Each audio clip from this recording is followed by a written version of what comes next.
The days are numbered for A-Basin's legendary Pali Chair.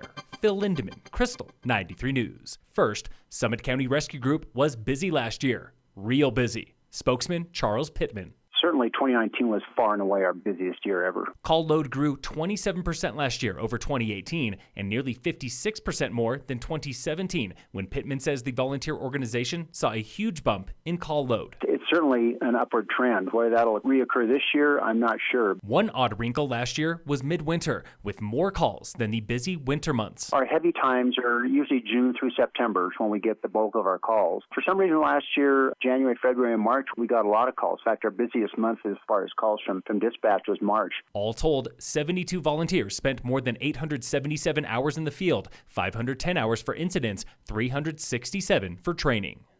This time next year, the original Pallavicini chair at A-Basin will be gone. Sometime before closing day this season, the 74-year-old ski area throws a farewell party for its oldest chairlift, preparing for a new chair on the classic Pali line, first cut in 1961. Chef Chris Ryback on the Krystal Morning Show today. Pali Chair is getting replaced this summer, and we're going to do a little decommissioning party. We got Hazel Miller coming up, and a really good night, formal night, Summit County formal night of entertainment. Wear your best fleece. Details are slim on that new Pali Chair. Stay tuned for more in coming weeks.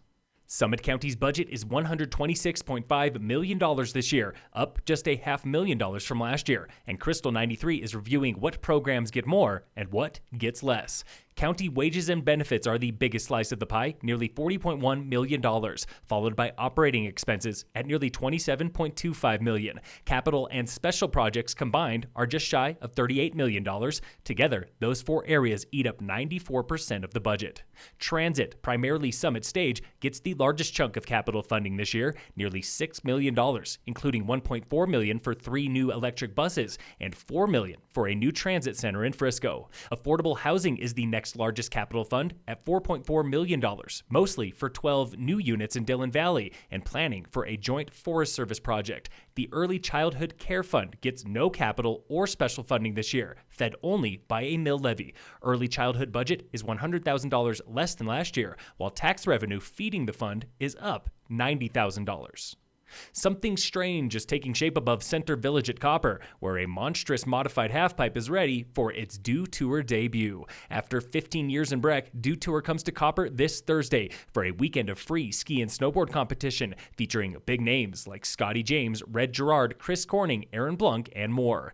And after 15 years in December, Dew Tour arrives near the end of the contest season this year. Expect bigger tricks and more risk-taking, especially in that Wild West halfpipe. Competition opens Thursday and continues through Sunday. See the schedule at dewtour.com. Elections, e-bikes, wireless, and Panera Bread are on the town council agenda in Dillon tonight. Dillon is canceling its municipal election this April due to low candidate turnout. Pending tonight's vote, 1 candidate and 2 incumbents are sworn in after Election Day. Council votes to allow e-bikes on paved rec paths tonight following the county's approval last year. And there's an emergency vote to freeze permits for several Verizon installations downtown. Town code needs an update first. Council also reviews the latest plans for Panera Bread at Dillon Ridge next to Noodles & Company. Construction could begin this spring for opening in fall 2021, delayed by about 9 months.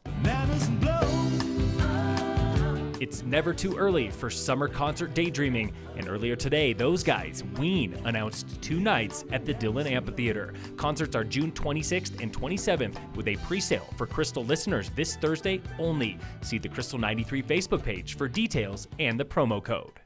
In sports, the Avalanche play the Sabres tonight at 5. The Nuggets face the Trailblazers at 7. And in local sports, brought to you by American Family Insurance, the Weiss Agency, Summit High boys and girls basketball try to dethrone number 1 Glenwood Springs at home tonight. The Demons are undefeated this season in league play. Race 4 of the Up and Adam Nordic Series at Frisco Nordic Center is tomorrow morning, Wednesday, on a classic course. Racers leave the start at 7 a.m. with on-site registration 6:15 at the Nordic Center.